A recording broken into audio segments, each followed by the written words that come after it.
दुनिया के नक्शे पर एक ऐसी लकीर खींचने की कोशिश की गई थी जिसके बारे में सुनने के बाद शायद आपको अपनी आंखों और कानों पर यकीन न हो। वॉशिंगटन के ओवल ऑफिस से लेकर बीजिंग के बंद कमरों तक में एक ऐसी फाइल तैयार हुई थी जिसका मकसद किसी एक सरकार को गिराना नहीं, बल्कि एक उभरती हुई महाशक्ति के भूगोल को हमेशा के लिए बदल देना था। क्या आप जानते हैं कि बंगाल के विधानसभा चुनाव के नतीजों ने सिर्फ कोलकाता की सत्ता तय नहीं की, बल्कि उसने ग्लोबल पॉलिटिक्स के उस सबसे बड़े चक्रव्यूह को भी तहस नहस कर दिया जिसे दुनिया की सबसे खतरनाक खुफिया एजेंसियां पिछले 3 सालों से बुन रही थीं? क्या यह सिर्फ एक इत्तेफाक है कि जैसे ही बंगाल में राष्ट्रवादी ताकतों की पकड़ मजबूत हुई, वैसे ही 7 समंदर पार बैठे उन आकाओं के चेहरे उतर गए जो भारत को पूरब से काटने का सपना देख रहे थे?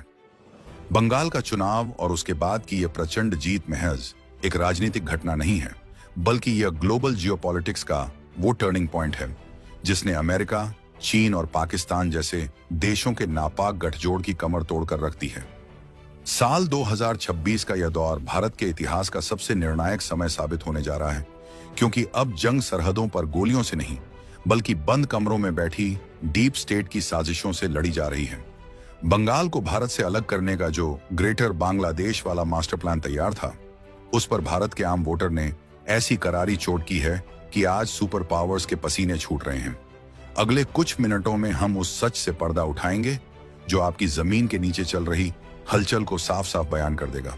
इस पूरे खेल को समझने के लिए हमें थोड़ा पीछे जाकर उन कड़ियों को जोड़ना होगा जिन्हें मुख्य धारा का मीडिया अक्सर नजरअंदाज कर देता है।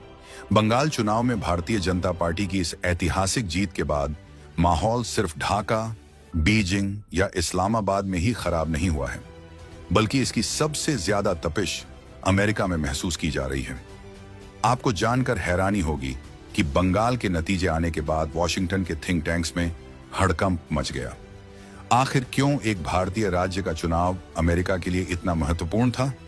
इसका जवाब छिपा है उस चिकन नेक कॉरिडोर में जो भारत को उसके पूर्वोत्तर राज्यों से जोड़ता है। विदेशी ताकतों का प्लान बहुत सीधा और खतरनाक था।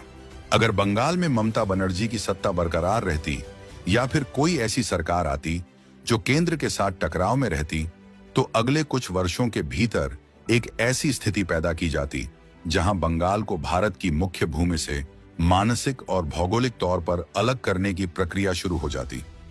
सूत्रों के मुताबिक अमेरिका बंगाल के जरिए भारत के पूर्वोत्तर यानी 7 सिस्टर्स तक अपनी पहुंच बनाना चाहता था, ताकि वह चीन पर नजर रख सके और जरूरत पड़ने पर भारत को ब्लैकमेल भी कर सके। लेकिन बंगाल की जनता ने उनके इस